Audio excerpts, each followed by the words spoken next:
Islam has a system of hijab. Normally, the Islamic speakers, they always speak about hijab for the women. But Allah subhanahu wa ta'ala in the glorious Quran first speaks about the hijab for the man and then for the woman. The Quran says in Surah Nur chapter number 24 verse number 30 that say to the believing man that he should lower his gaze and guard his modesty. Whenever a man looks at a woman and any brazen thought comes in his mind, any unashamed thought comes in his mind, the Quran says he should lower his gaze. There was once my friend who was a Muslim who was staring at a girl for a long time. So I told him, brother, what are you doing? It's not allowed in Islam. So he told me, our beloved Prophet said, the first glance is allowed, the second is prohibited. I have not yet completed half my glance. What did the Prophet mean by saying the first glance is allowed, the second is prohibited? That doesn't mean you can look at a woman and for 10 minutes you can look at her without blinking. You stare at her without blinking for 10 minutes. What the Prophet meant, that if you look at a woman unintentionally, don't intentionally look at her again, stare at her again. The next verse speaks about the hijab for the woman. The Quran says in Surah Nur chapter number 24 verse number 31 that say to the believing woman that she should lower her gaze and guard her modesty, and display not her beauty except what appears ordinarily of, and draw her veil over the bosoms, and display not the beauty except in front of her husband, her father, her sons, and a big list of mahram, the close relatives who she can't marry is given. And the criteria for hijab are given in the Quran and the Sahih Hadith. There are basically 6 criteria. For the man, the extent is from the navel to the knee.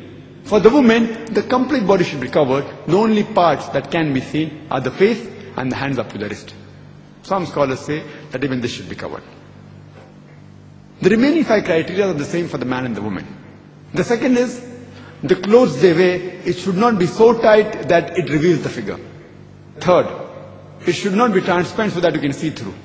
Fourth, it should not be glamorous so that it attracts the opposite sex.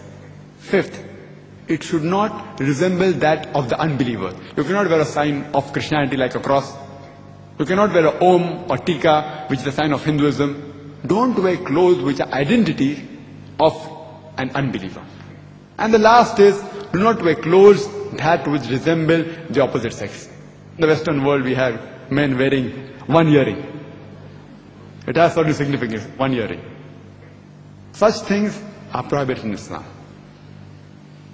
And hijab is not confined only to the clothing. It also includes the moral conduct, the behavior, the attitude, the intention of a person. Besides hijab of the clothes, there should be hijab of the eyes, hijab of the mind, hijab of the thought, hijab of the heart. A person should even have hijab in the way he talks, the way he behaves, the way he thinks. And the reason for hijab for the woman is mentioned in the glorious Quran in Surah Ahzab chapter 33 verse 59, which says that, O Prophet, tell your wives and the believing women that when they go abroad, they should put on the cloak so that they shall be recognized. The Quran gives the reason, put on the cloak so that they shall be recognized, and they shall not be molested. The Quran says hijab has been prescribed to prevent the woman from being molested. For example, if there are 2 sisters who are twins and who are very beautiful, they are walking down the streets of KL, Kuala Lumpur, and one twin sister, she is wearing the Islamic hijab. That is complete body covered except the face and the hands up to the wrist. And the other twin sister was equally beautiful, very beautiful. She is wearing the Western clothes, the skirt or the mini. And they're walking down the street, and around the corner there is a hooligan, there is a ruffian who's waiting for a catch, who's waiting to tease a girl. I am asking a question, which girl will he tease? Will he tease the girl wearing the Islamic hijab, or will he tease the sister who's wearing the skirt or the mini? Which girl will he tease? But natural, he will tease the girl wearing the skirt or the mini. She is inviting the people to tease her. The Quran rightly says that hijab prevents the woman from being molested. And after this, the glorious Quran says that if any man rapes a woman, capital punishment, death penalty. The Westerners may say, death penalty? In this age of science and technology, in the 20th century, Islam is a barbaric religion. People may say. But when I ask this question to the Westerners, I've gone there several times, that suppose someone, God forbid, rapes your wife or rapes your mother. And if suppose you meet the judge and the rapist is brought in front of you, what punishment will you give him? And believe me, all of them said, we will put the rapist to death. Some went to the extreme of saying, we will torture him to death.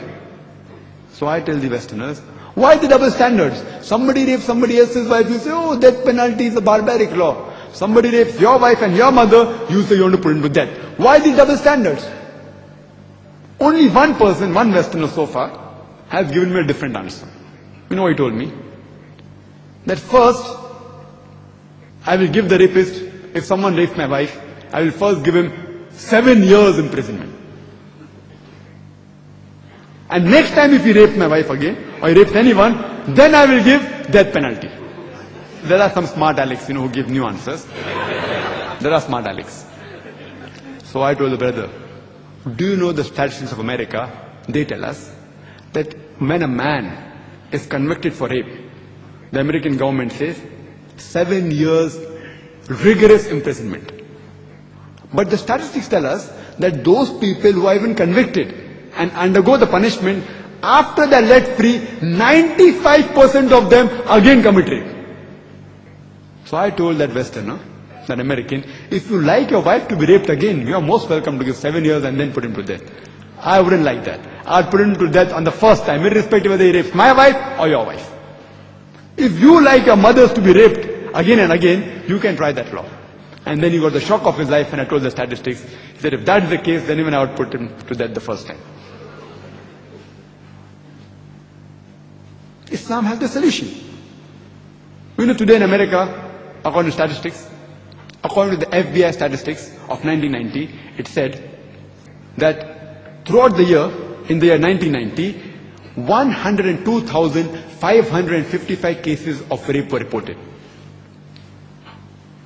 And it said that out of the cases that were reported, only 16% of the total cases were reported. If you want to know the total number of rape that took place, multiply the figure by 6.25 and you get an answer of 640,968 cases of rape took place alone in the year 1990. If you divide this figure by 365, the number of days, every day on average in the year 1990, 1,756 rapes took place. I read another statistics later on, which said that every day more than 1,900 cases of rape take place in USA alone.